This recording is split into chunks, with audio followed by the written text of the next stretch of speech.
आपल्या सगळ्यांचं मी या पत्रकार परिषदेमध्ये या ठिकाणी स्वागत करतो। बऱ्याच वर्षाच्या प्रतीक्षेनंतर मराठवाड्यामध्ये मंत्रिमंडळाची बैठक झाली। मागील वर्षी दुष्काळ असल्यामुळे आम्ही ती बैठक घेतली नव्हती, पण यावर्षी आता ती बैठक घेण्याचा आम्ही निर्णय केला आणि आज बैठक या ठिकाणी संपन्न झाली। विशेषतः मराठवाड्यातले जे महत्त्वाचे प्रश्न आहेत त्या प्रश्नांना दिशा या मंत्रिमंडळ बैठकीच्या माध्यमातून देण्याचा प्रयत्न हा आम्ही केला आहे आणि आमच्याकरता एक मराठवाड्याची भविष्यातली वाटचाल ही देखील या बैठकीने आम्ही ठरवण्याचा प्रयत्न केला आहे। एका बैठकीत मराठवाड्यातले सगळे प्रश्न सुटतील अशा प्रकारचा आमचा काही दावा नाही, पण मी विश्वासानं सांगू शकतो की खूप महत्त्वाचे निर्णय मराठवाड्यावर दूरगामी परिणाम करणारे हे आज मंत्रिमंडळाने या ठिकाणी घेतलेले आहेत। अनेक निर्णय आणि त्यात सब निर्णय असल्यामुळे मी सगळ्या गोष्टी काही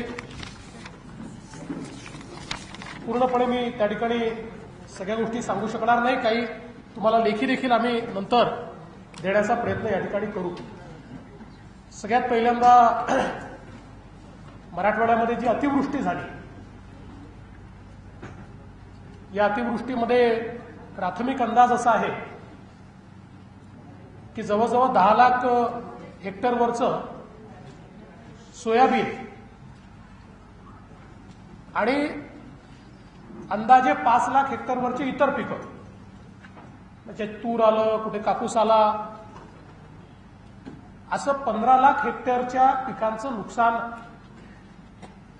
झालेला आहे असा एक प्राथमिक अंदाज या ठिकाणी आलेला आहे। यावर्षी माननीय पंतप्रधानांनी प्रधानमंत्री पीक विमा योजना घोषित केली आणि अत्यंत कॉम्प्रिहेन्सिव्ह योजना की ज्याच्यामध्ये राज्य सरकारने आणि केंद्र सरकारने मिळून 4000 कोटी रुपये हे त्या योजनेवर आम्ही दिले। तर सुदैवाने मराठवाड्यातल्या 78% शेतकऱ्यांनी या योजनेचा लाभ घेतलेला आहे। अतिशय कमी प्रीमियममध्ये ही योजना होती आणि अतिशय कमी अटी असलेली योजना होती। त्याच्यामुळे आता जे शेतकरी या ठिकाणी आहेत ते 78% शेतकरी या योजनेला पात्रच होणार आहेत आणि याच्यामध्ये अतिवृष्टी झालेली असल्यामुळे पंचनामे करण्याची आवश्यकता पडणार नाही। त्यामुळे पंचनामे न करता केवळ जिल्हाधिकाऱ्यांची कमिटी एक त्याचा रिपोर्ट तयार करते। तो रिपोर्ट तयार करून या संदर्भातली जी काही मदत आहे ती देण्यात येईल। जे 22% लोक ज्यांनी इन्शुरन्स घेतलेला नाही त्यांनाही वेगळी मदतीची योजना एनडीआरएफच्या माध्यमातून आम्ही करतो आणि त्यांनाही आम्ही मदत करणार आहोत। आणि त्यासोबत जे लोक मृत झाले आहेत त्यांना 4 लाख रुपये, जनावरांचं जे नुकसान झालं आहे त्यांनाही स्टँडिंग ऑर्डर प्रमाणे आम्ही पैसा देणार आहोत। जिथे जमीन वाहून गेली किंवा खरडून गेली आहे त्याला देखील मदत करण्याचा निर्णय हा राज्य सरकारने घेतलेला आहे। आणि त्यासोबत या सगळ्या गोष्टी तर तात्काळ मदतीच्या आहेत, पण या अतिवृष्टीमध्ये रस्त्यांचं काय नुकसान झालं आहे, पुलांचं काय नुकसान झालं आहे, इलेक्ट्रिसिटीचं काय नुकसान झालं आहे, याचं पूर्ण असेसमेंट घ्यायचे आदेश हे जिल्हाधिकाऱ्यांना दिले आहेत आणि त्या माध्यमातून त्याला जो काही निधी लागणार आहे तोही राज्य सरकार देईल असा निर्णय आज मंत्रिमंडळाच्या बैठकीमध्ये आम्ही घेतला। या बैठकीमध्ये प्रामुख्यानं मराठवाड्यामध्ये सिंचन हा एक अत्यंत महत्त्वाचा विषय आहे आणि त्याकरता जवळजवळ 9,291 कोटी रुपयांच्या प्रकल्पांना मान्यता देण्यात आली आणि 4 वर्षाचा त्याचा कार्यक्रम हा फायनल करण्यात आला की ज्या 4 वर्षात या प्रकल्पांचं काम पूर्ण करायचं. याच्यामध्ये लोअर दुधना प्रकल्प आहे जो आम्ही पुढच्या वर्षीच पूर्ण करणार आहोत. त्याला 819 कोटी रुपये दिले आहेत. नांदूर मध्यमेश्वर आहे त्याला 894 कोटी रुपये दिले आहेत. तोही पुढच्या वर्षी आम्ही पूर्ण करणार आहोत.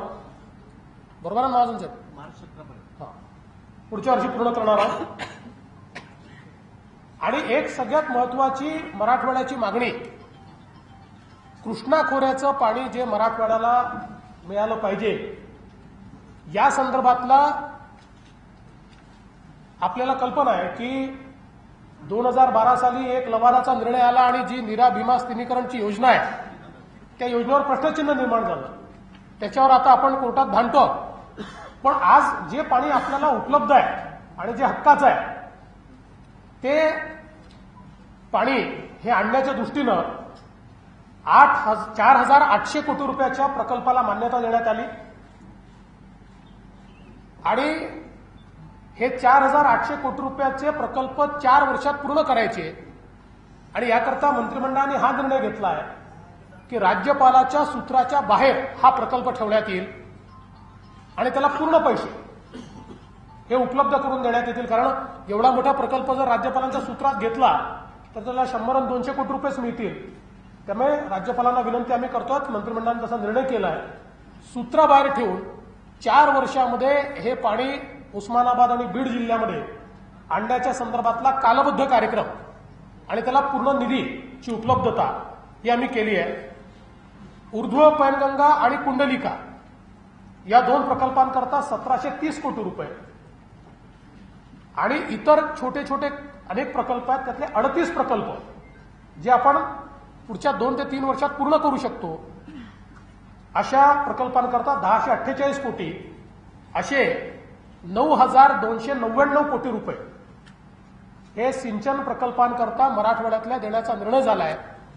यातनं मला असं वाटतं की मोठ्या प्रमाणात सिंचनाचा अनुशेष दूर होईल आणि रखडलेले बंद पडलेले म्हणजे मला असं वाटतं की लोअर दुधना की नांदूर मध्यमेश्वर 38 वर्षापासून चाललाय. 38 वर्षापासून, पण तो आता आम्ही पुढच्या वर्षी पूर्ण करायचा आणि त्याला सगळे पैसे द्यायचे. त्याला सगळी फेर प्रशासकीय मान्यता दिली आहे आणि पूर्ण निधीची उपलब्धता करून दिली आहे. त्याचप्रमाणे आपल्याला माहिती आहे की 2 महत्वाच्या रेल्वे प्रकल्पांना केंद्र सरकारकडून आपण मान्यता घेतली आहे. अहमदनगर बीड परळी वर्धा नांदेड 5,326 कोटी रुपयाचे प्रकल्प आहेत. याला पूर्ण मान्यता देऊन त्याला निधीची उपलब्धता आपण करून दिली आहे आणि 2019 मार्च बीडला रेल्वे जाईल अशा प्रकारचं असं नियोजन केलेलं आहे. आणि पंकजा त्यांनी सुचवलं की परळीपासून बीडपर्यंत जर उलट काम आपण चालू केलं तर परळीपर्यंत आपण 2019 पर्यंत ही रेल्वे पोहोचवू शकतो. त्यामुळे तशा प्रकारचा निर्णय आज आम्ही घेतलेला आहे. त्यामुळे बीडपर्यंतचं नियोजन आम्ही आधीच केलं होतं. आता ते परळीपर्यंत 2019ला पोहोचवते. परळीचं नियोजन आमचं 2020 सालचं होतं, पण तेही आता 2019 पर्यंत कसं करता येईल या संदर्भात रेल्वेशी चर्चा करून तेही आम्ही करणार आहोत आणि हा प्रकल्प आम्ही या ठिकाणी पूर्ण करणार आहोत. त्याचप्रमाणे मराठवाड्यामध्ये जे रस्ते आहेत त्याच्यामध्ये जवळजवळ 2300 किलोमीटरचे राज्य रस्ते आणि 2200 किलोमीटरचे राष्ट्रीय महामार्ग याचं काम पुढच्या 3 वर्षामध्ये हाती घेण्याचं आम्ही ठरवलं आहे. आणि याच्याकरता 30,000 कोटी रुपये हे केंद्र सरकार आणि राज्य सरकार मिळून आम्ही देतो. त्यामुळे मोठ्या प्रमाणात मराठवाड्यामध्ये राष्ट्रीय महामार्ग, राज्य महामार्ग आणि इतर रस्ते यांचं जाळं या माध्यमातून आम्ही उभं करतो. आणि जवळजवळ आपण याचा जर विचार केला तर 4500 किलोमीटर रस्ते हे 3 वर्षामध्ये करून मराठवाड्यामध्ये पूर्ण परिवर्तन करायचं आम्ही ठरवलंय. 30,000 कोटी रुपये त्याला आम्ही उपलब्ध करून देणार आहोत. याच्या व्यतिरिक्त नागपूर मुंबई हा जो कम्युनिकेशन सुपर एक्सप्रेसवे आहे यातला मेजर पोर्शन आणि त्याचा महत्वाचा मेजर फायदा हा मराठवाड्यालाच होणार आहे. त्याचंही नियोजन हे पूर्णपणे आपण केलं आहे. ते याच्या व्यतिरिक्त पैसे आपण त्या ठिकाणी देणार आहोत. त्यासोबत मी आधी जाणीवपूर्वक इन्फ्रास्ट्रक्चरचे विषय सांगून देतो. विमानतळाच्या संदर्भात औरंगाबादचं जे विमानतळ आहे त्याच्या धावपट्टीचं विस्तारीकरण करायचं आहे. त्यालाही आज आम्ही मान्यता दिलेली आहे. त्यामध्ये एअरपोर्ट अथॉरिटीने असं म्हटलं होतं की जे काही लँड ॲक्विजिशन आहे त्यात ते कॉस्ट शेअर करणार नाही. तर ती सगळी कॉस्ट आता राज्य सरकारने बेअर करायचं ठरवलं आहे. आणि ही धावपट्टी वाढल्यामुळे हे आंतरराष्ट्रीय विमानतळ म्हणून कुठल्याही प्रकारचं विमान हे या ठिकाणी उतरू शकेल त्याचा निर्णय देखील आपण केला आहे. आणि त्याचसोबत नांदेडचं जे विमानतळ आहे इथनं रिजनल कनेक्टिव्हिटीच्या अंतर्गत विमानसेवा सुरू करण्याचा निर्णय हा आम्ही घेतला आहे. त्या संदर्भात आम्ही केंद्र सरकारसोबत एमओयू केलेला आहे आणि त्याला जो काही वायबिलिटी गॅप फंडिंग करायचं आहे केंद्र आणि राज्य सरकार मिळून ते करतील आणि औरंगाबादपासून विमानसेवा ही आम्ही या ठिकाणी सुरू करणार आहोत. त्यासोबत काही निर्णय अजून या ठिकाणी घेतलेले आहेत ज्याच्यामध्ये जालन्याला एक सीड पार्क आम्ही तयार करतो. 109 कोटी रुपये खर्च करून हा सीड पार्क तयार केला जाईल. असं एस्टिमेशन आहे की आज जालन्यामध्ये सीड इंडस्ट्रीला 3,000 कोटी रुपयाचा बिझनेस आहे. हा सीड पार्क तयार झाल्यानंतर तो 6,000 कोटीवर जाईल आणि जवळजवळ 20,000 लोकांना ऍडिशनल एम्प्लॉयमेंट या सीड पार्कच्या माध्यमातून त्या ठिकाणी मिळेल. त्याला मान्यता दिलेली आहे. त्याचप्रमाणे सूक्ष्म सिंचन ड्रिप करता एक मराठवाड्याकरता वेगळी योजना आम्ही तयार केलेली आहे आणि या योजनेकरता जवळजवळ आता पहिल्या टप्प्यामध्ये 350 कोटी रुपये आम्ही दिलेले आहेत. आणि याच्यामधनं सूक्ष्म सिंचनाचं जाळं म्हणजे सबसिडी बेस्ड योजना आहे त्याचं जाळं वाढवायचं त्या संदर्भातला एक आराखडा हा या ठिकाणी आपण तयार केलेला आहे. त्यासोबत आपण औरंगाबादला जलसंधारण आयुक्तालय हे तयार करण्याचा निर्णय हा या ठिकाणी घेतलेला आहे. हे आयुक्तालय बऱ्याच वर्षाची या ठिकाणी मागणी होती की जलसंधारणाचं आयुक्तालय इथे तयार झालं पाहिजे. त्याही संदर्भातला निर्णय हा आपण या ठिकाणी घेतला आहे. प्रधानमंत्री आवास योजनेच्या अंतर्गत मराठवाड्यामध्ये 1 लाख घरं बांधण्याचा निर्णय हा आज आम्ही या ठिकाणी घेतला आणि याच्या व्यतिरिक्त जवळजवळ 20-22 हजार घरं हे आमच्या अजून 2 ज्या सब योजना आहेत त्यातल्या शबरी आणि रमाई त्याच्या अंतर्गत बांधण्यात येतील. प्रधानमंत्री आवास योजनेमध्ये आता केंद्र सरकारने पूर्वी आपण 1 लाख रुपयाचं घर द्यायचो आता 1.5 लाख रुपयाचं घर दिलेलं आहे आणि त्याच्या व्यतिरिक्त जर कोणाला अधिकचं बांधायचं असेल तर 70,000 रुपयाचं कर्ज हे ओव्हरऑल म्हणजे त्याच्या वर आपण उपलब्ध करून देणार आहोत. अशी 1 लाख घराचं नियोजन हे आता मराठवाड्याकरता आपण या ठिकाणी केलेलं आहे. त्यानंतर जालना आणि लातूर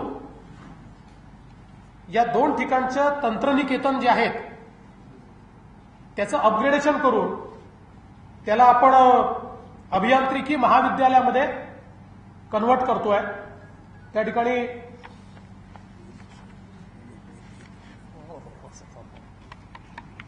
त्याला आम्ही कन्व्हर्ट करतो. त्यासोबत मराठवाडा विद्यापीठ आपलं जे डॉक्टर बाबासाहेब आंबेडकर मराठवाडा विद्यापीठ आहे त्याच्यामध्ये लोकनेते स्वर्गीय गोपीनाथ मुंडे ग्राम विकास संस्था ही स्थापन करण्याकरता मान्यता दिलेली आहे. जवळजवळ 150 कोटी रुपये त्याच्याकरता राज्य सरकार देणार आहे. त्याच्याकरता कुठले अभ्यासक्रम घ्यायचे याची एक समिती तयार केलेली आहे आणि पुढचा जो शैक्षणिक सत्र आहे त्या सत्रात याचा अभ्यासक्रम सुरू झाला पाहिजे अशा प्रकारचं त्याचं नियोजन हे राज्य सरकारच्या वतीनं करण्यात येत आहे. त्याचबरोबर औरंगाबाद येथे जे विभागीय आयुक्त कार्यालय आहे, या कार्यालयामध्ये देखील एक नवीन त्यात बांधकाम करून काही ऑफिसेस आणि सभागृह बांधण्याचा एक निर्णय केलेला आहे. आणि त्यासोबत औरंगाबादला एक प्रशासकीय भवन, सगळे कार्यालय एकत्रितपणे, जे 25 वेगवेगळे कार्यालय चालतात ते 25 कार्यालय जनतेच्या सोयीकरता एकत्रित असावे, अशा प्रकारचं सिंगल प्रशासकीय भवन 40 कोटी रुपये खर्च करून हे या ठिकाणी बनवण्याचा निर्णय हा देखील राज्य सरकारने घेतलेला आहे. आपलं मिटमिटा इथे शासकीय जमीन आपण प्राणी संग्रहालय तयार करण्याकरता 85 एकर जमीन ही देण्याचा निर्णय हा राज्य सरकारने घेतलाय. त्याचबरोबर हिंगोली जिल्ह्यातील दुधाळा या ठिकाणी लिगो इंडिया प्रोजेक्ट, आता जो लिगो इंडिया प्रोजेक्ट आहे हा ग्रॅव्हिटेशनल वेव्हची ऑब्झर्वेटरी आहे आणि तो जगामध्ये एकच आहे अमेरिकेमध्ये. आपले माननीय पंतप्रधान ज्यावेळी गेले होते त्यावेळेस एक अजून भारतात ही ऑब्झर्वेटरी तयार करायची असा निर्णय झाला आणि त्याकरता जी जागा त्यांनी सिलेक्ट केली सगळा विचार करून, ही जागा त्यांनी मान्य केलेली आहे हिंगोली जिल्ह्यामध्ये. याचा फायदा असा आहे की ही जगातली अत्याधुनिक ऑब्झर्वेटरी तयार होईल. त्यातनं एकतर जगातले सगळे सायंटिस्ट, वैज्ञानिक हे या ठिकाणी येतील आणि दुसरं पर्यटनाच्या दृष्टीनं देखील एक फार मोठं आकर्षण या ऑब्झर्वेटरीच्या माध्यमातून होणार आहे. संपूर्ण खर्च ही केंद्र सरकार आणि लिगो ऑब्झर्वेटरी म्हणजे ती जी लिगो यूएस आहे त्यांच्या माध्यमातून करण्यात येणार आहे. आपण केवळ जमीन ही त्याकरता या ठिकाणी देण्याचा आज निर्णय केलेला आहे. एक अत्यंत महत्वाचा निर्णय अजून आपण या ठिकाणी केला तो म्हणजे आयसीटी. आपल्याला माहिती आहे ज्याला पूर्वी युडीसीटी म्हणायचे मुंबईला, आयसीटी जे देशातलं सगळ्यात प्रीमियर इन्स्टिट्यूशन आहे केमिकल टेक्नॉलॉजीमध्ये, इन्स्टिट्यूट ऑफ केमिकल टेक्नॉलॉजी,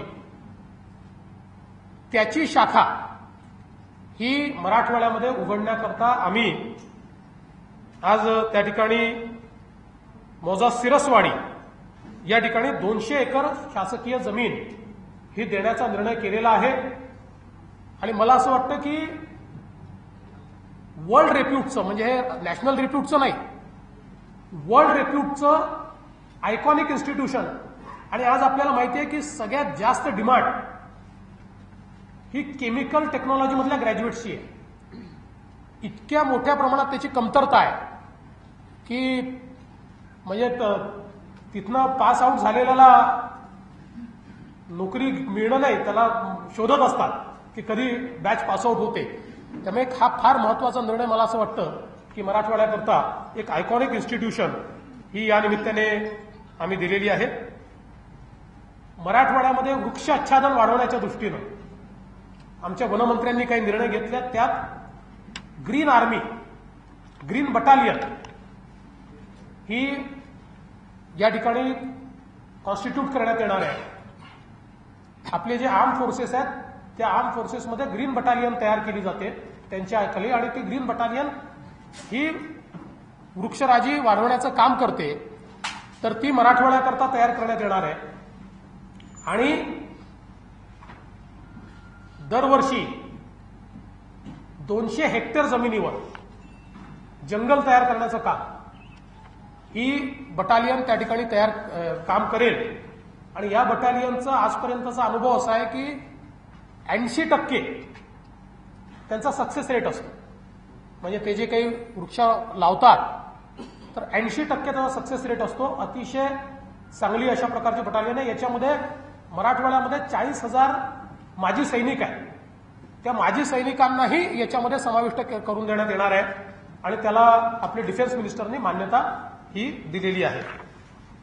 त्यासोबत इथे जी पडीक जमीन आहे ती महसूल विभाग आता वृक्षारोपणाकरता वन विभागाला उपलब्ध करून देतो आहे. आणि त्यावरही मोठ्या प्रमाणात वृक्षारोपण करायचा निर्णय हा या ठिकाणी करण्यात आला आहे। एक पायलट प्रोजेक्ट आम्ही या ठिकाणी 20 शेळ्या, 2 बोकड असा शेळी गट आणि 2 संकरित गायी अशा प्रकारचं पॅकेज असं आम्ही आता हा एका जिल्ह्यामध्ये पायलट प्रोजेक्ट म्हणून घेतो आणि त्याचा सक्सेस आणि त्याच्या संदर्भातला त्याला काय लोकांचा रिस्पॉन्स आहे हा त्या ठिकाणी पाहिला जाईल आणि त्यानंतर मराठवाड्याला देखील तो पूर्णपणे लागू करण्यात येईल। त्यासोबत 8 जिल्ह्यांमध्ये मत्स्यबीजाचा जो काही तुटवडा आहे त्या संदर्भात एक कार्यक्रम आपण हातामध्ये घेतला आहे की ज्या माध्यमातून मत्स्य व्यवसाय या ठिकाणचे तळी आणि शेततळी या दोन्हीमध्ये मत्स्य व्यवसाय करण्याच्या संदर्भात एक या ठिकाणी हातामध्ये घेतला आहे। ठीक आहे, सापडलं की मी सांगतो। नाही, त्याला आपण काहीतरी म्हटलंय।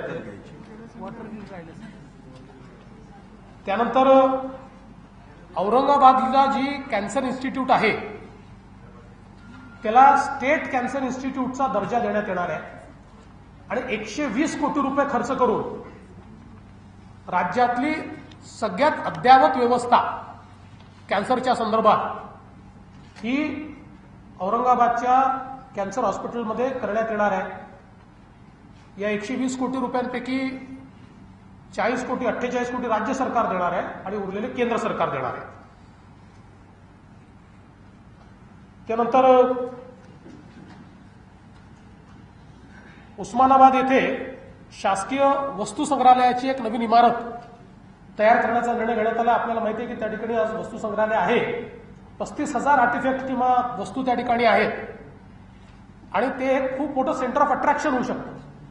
इतक्या चांगल्या पौराणिक वस्तू आहेत, महत्वाच्या वस्तू आहेत आणि म्हणून त्याला एक चांगलं अद्ययावत वास्तू संग्रहालयामध्ये परिवर्तित करायचं अशा प्रकारचा निर्णय हा या ठिकाणी घेण्यात आला आहे। औरंगाबाद आपलं हे जे शहर आहे याचा स्मार्ट सिटीमध्ये समावेश झालेला आहे आणि इथली ज्या काही भौतिक सुविधा आहेत, रस्ते असतील किंवा इतर सगळ्या सुविधा आहेत, पाण्याची व्यवस्था असेल किंवा त्याच्याकरता 1,000 कोटी रुपये हे देण्याचा निर्णय झालेला आहे।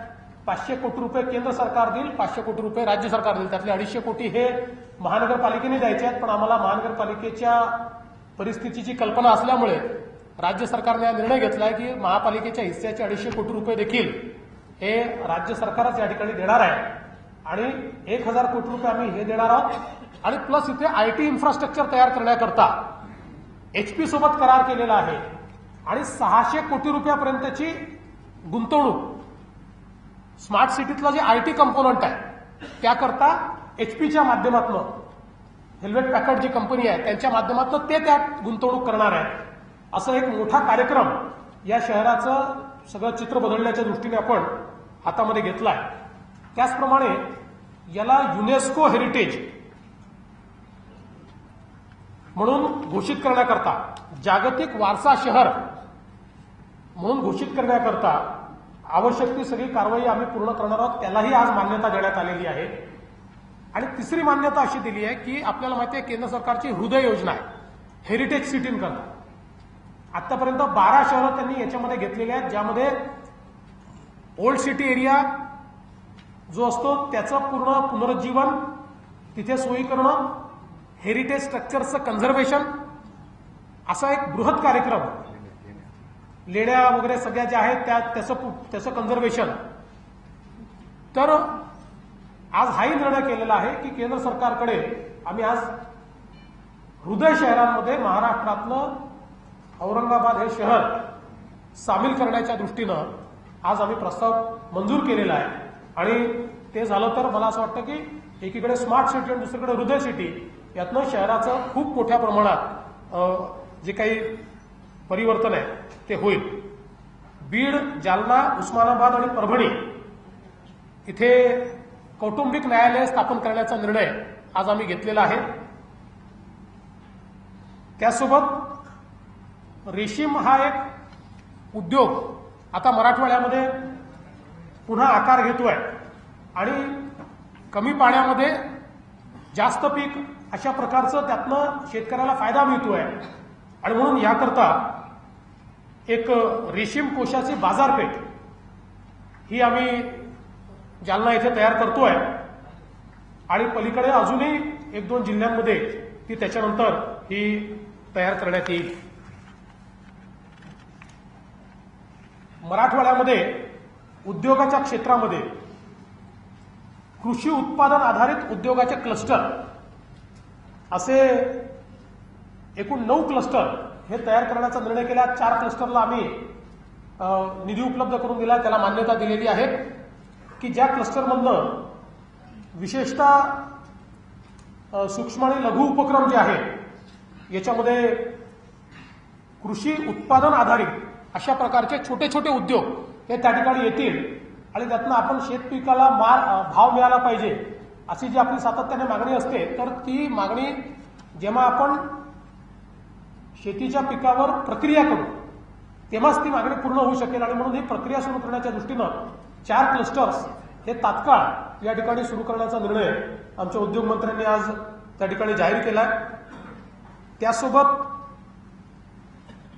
परभणी, बीड आणि नांदेड या 3 ठिकाणी टेक्सटाईल पार्क तयार करण्याच्या संदर्भात जमीन देणे, इन्फ्रास्ट्रक्चर तयार करणे या सगळ्या गोष्टीला आज मान्यता देण्यात आलेली आहे. यातलं माजलगावला तर जवळजवळ कामही आता आमचं बऱ्यापैकी पुढे गेलेलं आहे आणि त्याचं आम्ही लवकरच त्याचा प्लॉट वाटप देखील करू. तर यातल्या इन्फ्रास्ट्रक्चर जे काही लागतं ते सगळं इन्फ्रास्ट्रक्चर तयार करण्याकरता निधी उपलब्ध करून देण्याचा निर्णय झालेला आहे. काही निधी एमआयडीसी त्यात उपलब्ध करून देईल.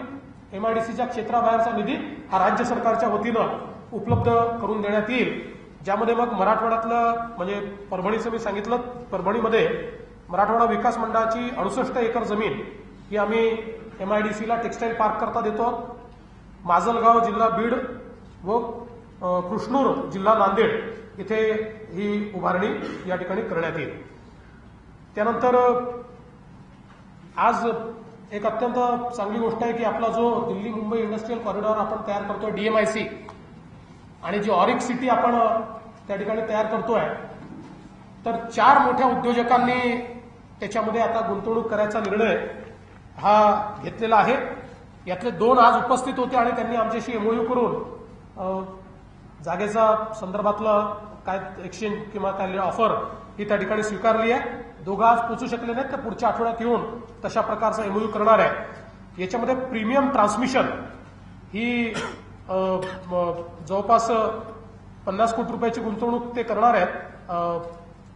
500 कोटीचा टर्नओव्हर आहे त्यांचा आणि Australia, China, Germany, Indonesia, USA, UK आणि सिंगापूर इथे ते इथनं गिअर्स तयार करून निर्यात करणार आहे.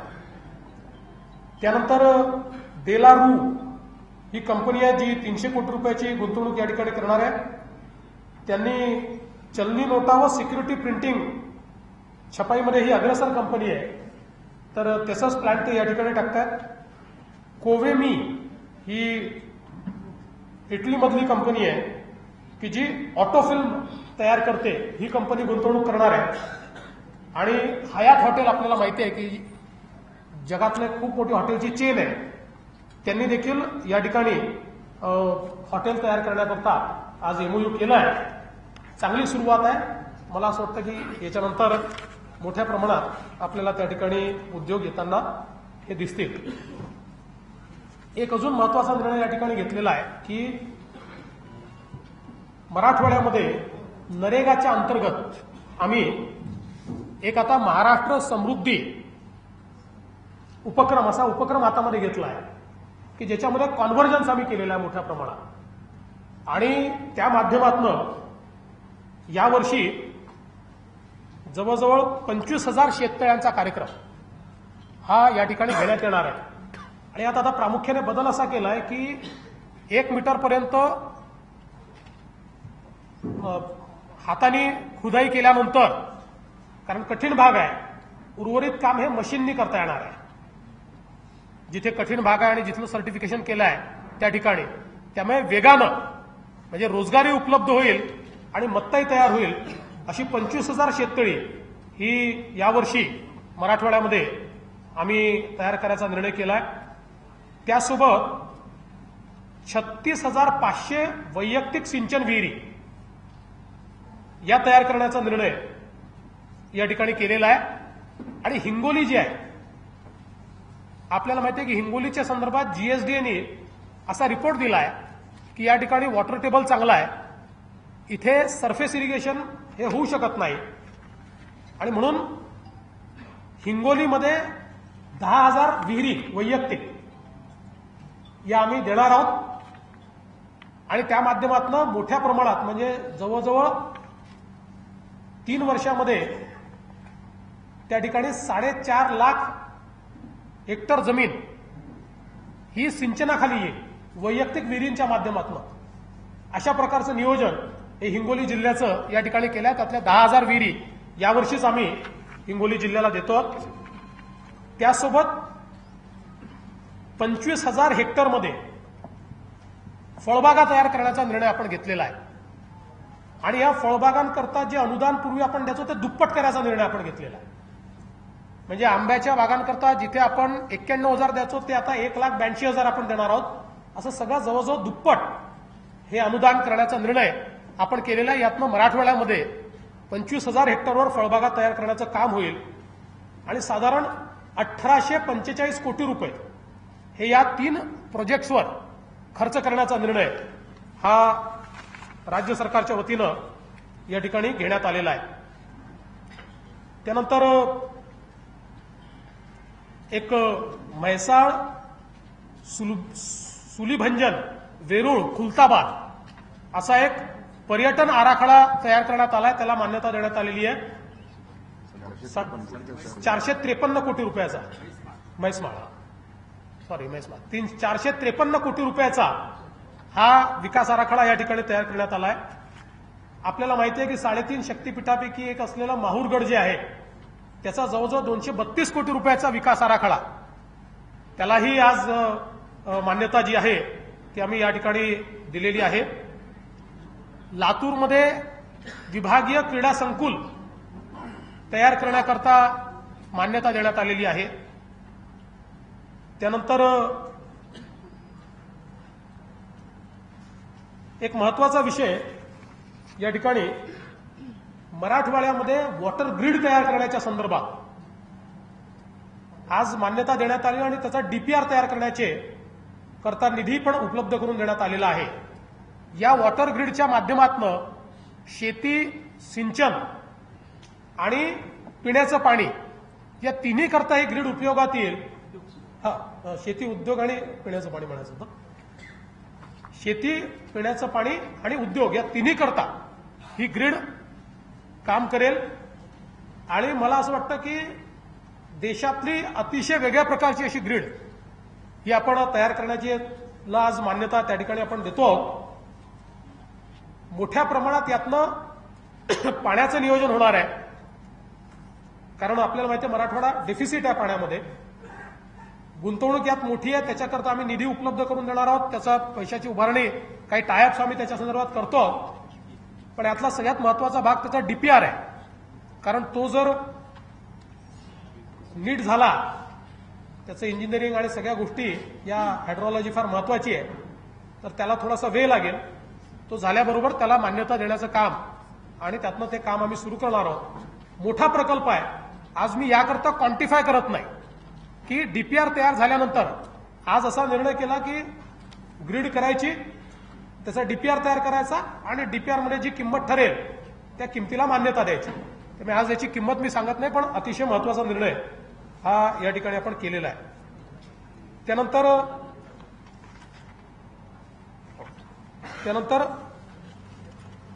एक कौशल्य विकास विभागाच्या माध्यमातून आमचे संभाजी पाटील यांनी अत्यंत महत्वाचा निर्णय केला आहे की ज्याच्यामध्ये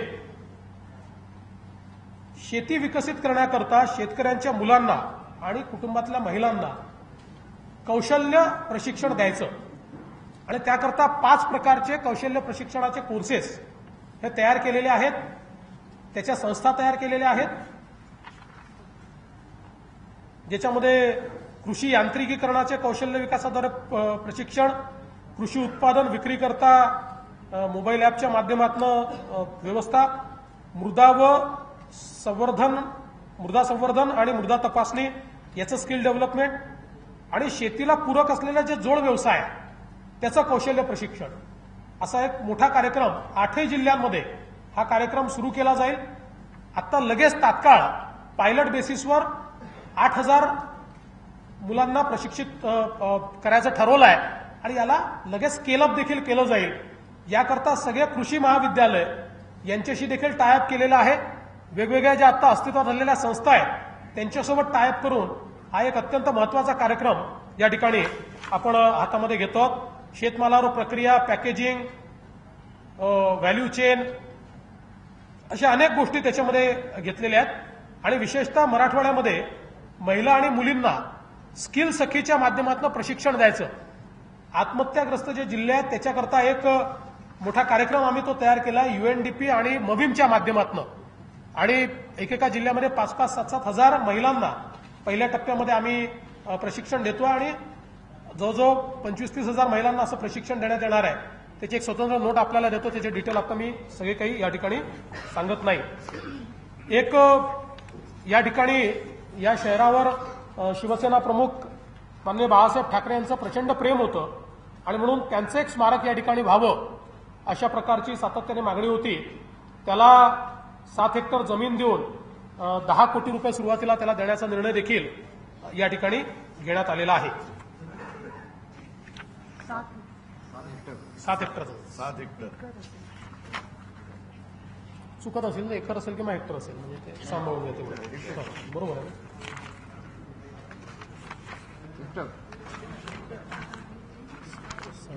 एकूण जर आपण अगदी सांगितलं आपण म्हणजे यातल्या बऱ्याचशा गोष्टी मी क्वांटिफाय केलेल्या नाहीत, पण ज्या क्वांटिफाय केल्या त्याचा जर आपण हिशोब लावला तर आपण हे दोन अजून विषय राहिले आहेत. दरोडीला ट्रान्सपोर्ट हब तयार करायचा एक निर्णय घेण्यात आलेला आहे. करोडीला 6 किलोमीटर औरंगाबाद शहरापासून 6 किलोमीटरवर करोडी ट्रान्सपोर्ट हब तयार करण्याचा निर्णय केला आहे. MSRDC हे ट्रान्सपोर्ट हब या ठिकाणी तयार करेल. आणि एक अजून महत्वाचा निर्णय घेतला आहे की आपल्याला माहिती आहे की महाराजा सयाजीराव गायकवाड यांनी महात्मा ज्योतिबा फुले असतील किंवा डॉक्टर बाबासाहेब आंबेडकर असतील या महाराष्ट्रातले जे विचारवंत आहेत त्यांच्या पाठीशी उभं राहण्याचं काम हे त्यांनी केलं आणि म्हणून त्यांच्या साहित्याचा अभ्यास करून त्याच्यावर साहित्य निर्मिती करायची या संदर्भातला आज एक निर्णय घेण्यात आलेला आहे आणि त्याचं मुख्यालय हे औरंगाबादला करण्यात येणार आहे. तर साधारण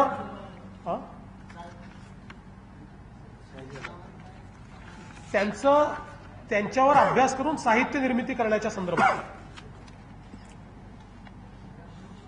सिंचनाच्या संदर्भात 9,291 कोटी, रेल्वेच्या संदर्भात 5,326 कोटी, रस्त्यांच्या संदर्भात 3,000 कोटी 30,000 कोटी, विमानतळाच्या संदर्भात जवळजवळ 250 कोटी, त्यानंतर हे जे सीड पार्क आणि सूक्ष्म सिंचनाच्या संदर्भात जवळजवळ 450 कोटी, जलसंधारणाच्या संदर्भात 1,885 कोटी, त्यानंतर जे काही आपण शिक्षणामध्ये ICT म्हणजेच आणि लोकनेते गोपीनाथ मुंडे ग्रामीण शिक्षण संशोधन संस्था आणि पॉलिटेक्निकला अभियांत्रिकी महाविद्यालयात कन्वर्ट करणं जवळजवळ 605 कोटी रुपये याच्यावर खर्च केले जाणार आहेत. कर्करोग संस्था 120 कोटी. यासोबत या ठिकाणी विद्युत पुरवठ्याच्या संदर्भातल्या ज्या 2 योजना आम्ही हातामध्ये घेतल्या आहेत ज्या केंद्र सरकारने आम्हाला मंजूर केल्या आहेत, एक शहराकरता आणि दुसरी IPDS ही ग्रामीण भागाकरता आहे, त्याच्यामध्ये 1,175 कोटी आणि जवळजवळ 180 कोटी घरकुल योजनांकरता, त्यानंतर वृक्ष लागवडीकरता 15,000 नाही, याच्यात आता क्वांटिफिकेशन केलं नाहीये, बाकी बाकी ज्या गोष्टी मी सांगितल्या त्यानंतर 1000 कोटी रुपये आपल्या स्मार्ट सिटीच्या संदर्भात आणि जवळजवळ 600 कोटी रुपये आयसीटी इन्फ्रास्ट्रक्चर स्मार्ट सिटीत तयार करण्याच्या संदर्भात असं ज्या गोष्टी क्वांटिफाय केलेल्या नाहीत त्या गोष्टी वगळून काही गोष्टी मी तुम्हाला सांगितल्या आपण क्वांटिफाय केल्या नाही. जवळजवळ या ठिकाणी आपण आज जे निर्णय घेतले आहेत ते 49,248 कोटी रुपयांचे निर्णय 49,248 कोटी रुपयाचे निर्णय हे या ठिकाणी घेतलेले आहेत. हे पॅकेज नाही.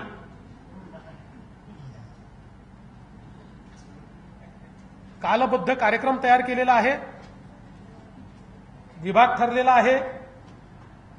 विभागाने किती कालावधीत काम करायचं हे ठरलेलं आहे आणि त्या माध्यमातून मराठवाड्यातल्या सगळ्या जिल्ह्यांमध्ये आपण जर बघितलं असेल तर सगळ्या जिल्ह्यांकरता हे महत्वाचे निर्णय आपण घेतलेले आहेत. मोठ्या प्रमाणात विकासाची कामं ही या ठिकाणी केली जाणार आहेत आणि अनेक वर्षापासून ज्या मागण्या मराठवाड्याच्या प्रलंबित होत्या त्या आज पूर्ण करण्याचा प्रयत्न आम्ही केलाय. अजूनही काही मागण्या राहिल्या असतील. काही लोक आम्हाला निवेदन देत आहेत. तसं काही विरोधी पक्षाच्या लोकांनी निवेदन आम्हाला दिली. 15 वर्षात त्यांना जे सोडवता आलं नाही ते एका बैठकीत आम्ही सोडवावं अशी त्यांची आमच्याकडनं जी अपेक्षा आहे त्या अपेक्षेवर खरं उतरायचा प्रयत्न आम्ही या माध्यमातून केला आहे आणि आमच्यावर जो विश्वास त्यांनी आमच्या क्षमतेवर दाखवला आहे त्याबद्दल त्यांचे आभार आहेत. पण त्यांची आम्हाला मदत याच्यामध्ये मिळणारच आहे. आम्हाला हवी आहे आणि मला असं वाटतं की आजची जी बैठक मराठवाड्यामध्ये आम्ही घेतली त्या माध्यमातून मराठवाड्याला न्याय देण्याचा प्रयत्न हा आम्ही केलेला आहे. ज्या गोष्टी राहून जातील त्या गोष्टी पुढे करण्यात येतील.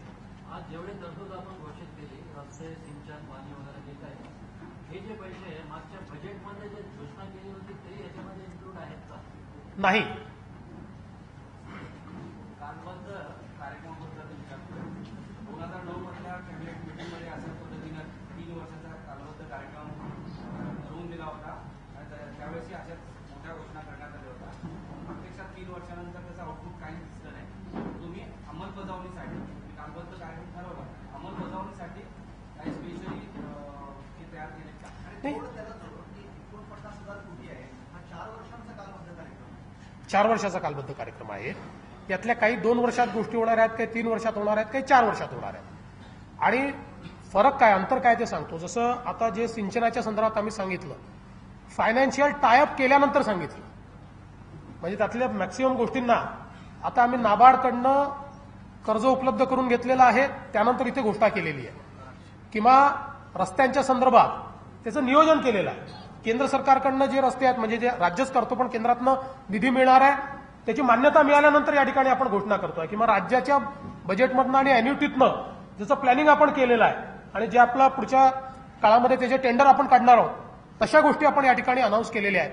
त्यामुळे मला असं वाटतं की जो कार्यक्रम आम्ही हातामध्ये घेतलाय आणि शेवटी आपल्याला माहिती आहे की हे जे कार्यक्रम असतात ते एका वर्षाचे नसतात.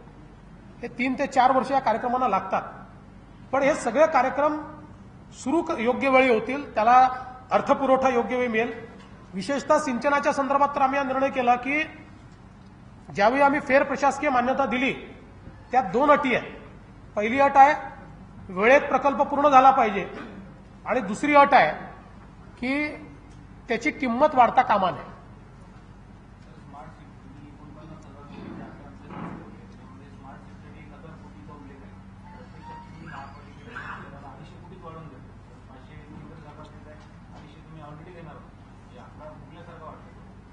असं आहे की आम्ही स्मार्ट सिटीमध्ये नसता आलं तरी देणार होतो. आता तो तुम्ही आला स्मार्ट सिटीमध्ये पण आम्ही मागच्या वर्षीच घोषणा केली. जेव्हा स्मार्ट सिटीमध्ये नव्हतं त्याच वेळेस आम्ही घोषणा केली की आम्ही 500 कोटी देऊ. आणि देशात कुठेही 250 कोटी रुपये जे काही महापालिकेच्या हिस्स्याचे आहेत कुठलेही राज्य सरकार देत नाहीये. हेच राज्य सरकार आहे की जे देत आहे. आणि मला असं वाटतं की तुम्ही जर बघितलं आता हे 1000 कोटी रुपये आम्ही देतो याच्यापूर्वी कुठल्या सरकारने किती पैसे दिले होते? कधीच दिले नाहीत. आणि याच्या व्यतिरिक्त आयसीटीचे 600 कोटी रुपये आम्ही देतो. मला असं वाटतं इतकं निगेटिव्ह याच्याकडे पाहण्यापेक्षा पहिल्यांदा एवढा पैसा मिळतोय याच्याकडे पॉझिटिव्हली पाहिलं पाहिजे. आजची मराठवाड्यासाठी जी तरतूद ठेवलेली आहे आणि त्याची पैसे उपलब्धतेचं कारण बऱ्याच वर्षापासूनचा प्रश्न आहे आणि त्याकरता आम्ही त्याचा निधी कसा उपलब्ध उभा करायचा त्या संदर्भात आम्ही निर्णय केलाय. आम्ही बॉन्ड्सच्या माध्यमातून पैसा उभा करतो आहोत मोठ्या प्रमाणात आणि त्यातनं हा पैसा या ठिकाणी देणार आहोत. यात आमच्यासमोर आता फक्त एवढाच प्रश्न आहे की जो आम्हाला वाटतं निश्चितपणे सॉल्व्ह होईल तो म्हणजे आम्ही जो निर्णय घेतला त्याला राज्यपालांची मान्यता घेणे. तेवढी मान्यता झाली की पैशाचा त्याला प्रॉब्लेम येणार नाही.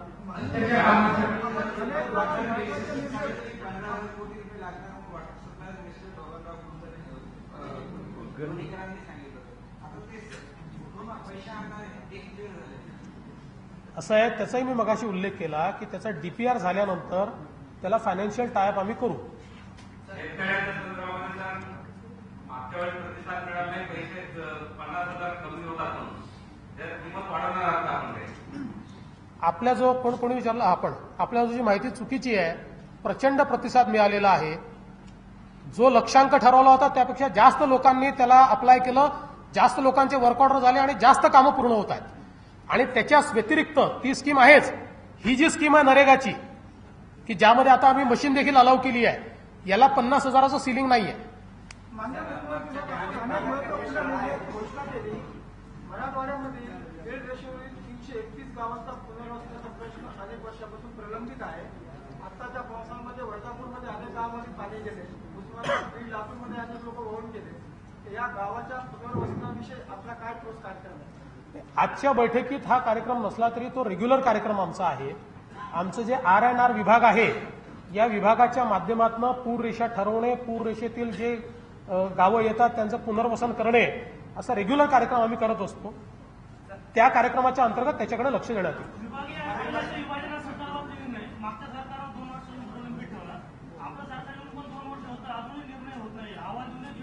त्यांनी 15 वर्ष प्रलंबित ठेवला, आम्हाला 2च वर्ष झाले. त्याच्यावर योग्य वेळी निर्णय नाही. त्या अहवालावर अजून एक अहवाल आम्ही मागवलेला आहे, त्याच्यावर योग्य वेळी निर्णय करू.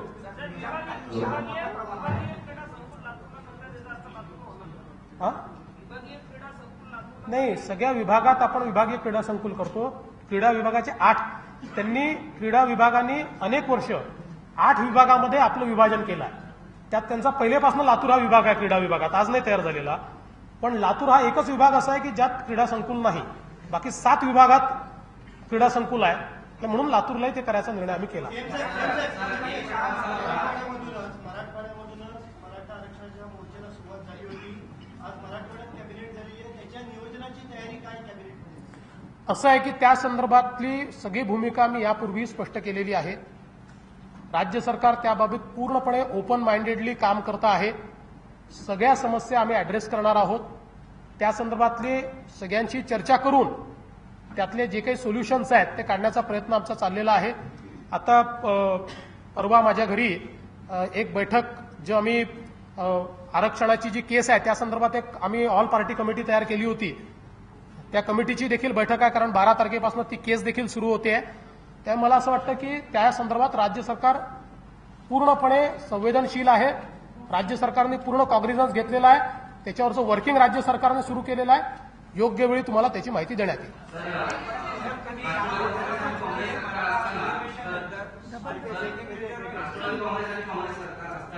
पश्चिम महाराष्ट्राकडे जास्त लक्ष द्यायचं आणि विदर्भ आणि मराठवाड्यात दुर्लक्ष करायचं असा आरोप होता.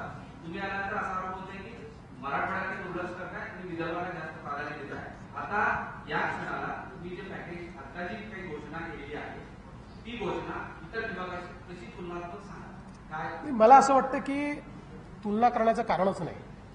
राज्य सरकारची भूमिका अतिशय स्पष्ट आहे की जो मागास भाग आहे आणि संविधानानेही आपल्यावर ही जबाबदारी टाकली आहे. 371(2) प्रमाणे मागास भागाला प्राधान्य दिलं पाहिजे. त्यामुळे विदर्भ असेल, मराठवाडा असेल, उत्तर महाराष्ट्र असेल किंवा कोकण असेल, या 4 भागांना प्राधान्य मिळालं पाहिजे अशा प्रकारची जबाबदारीच आपल्यावर टाकलेली आहे. त्या जबाबदारीप्रमाणेच आपण काम करतोय. काय होतं आपल्या म्हणजे माफ करा पण आपल्याला सांगतो, आता नागपूरच्या पेपरने आजच छापलेलं आहे की मुख्यमंत्र्यांनी नागपूरचं काय ते कर्करोगाचं सेंटर औरंगाबादला पळवलं. आता ही कुठली पळवापळवी नसते हो, जिथलं जिथे आपण करत असतो. ठीक आहे, आता ते तुम्हाला बातम्या त्याशिवाय कशा मिळतील?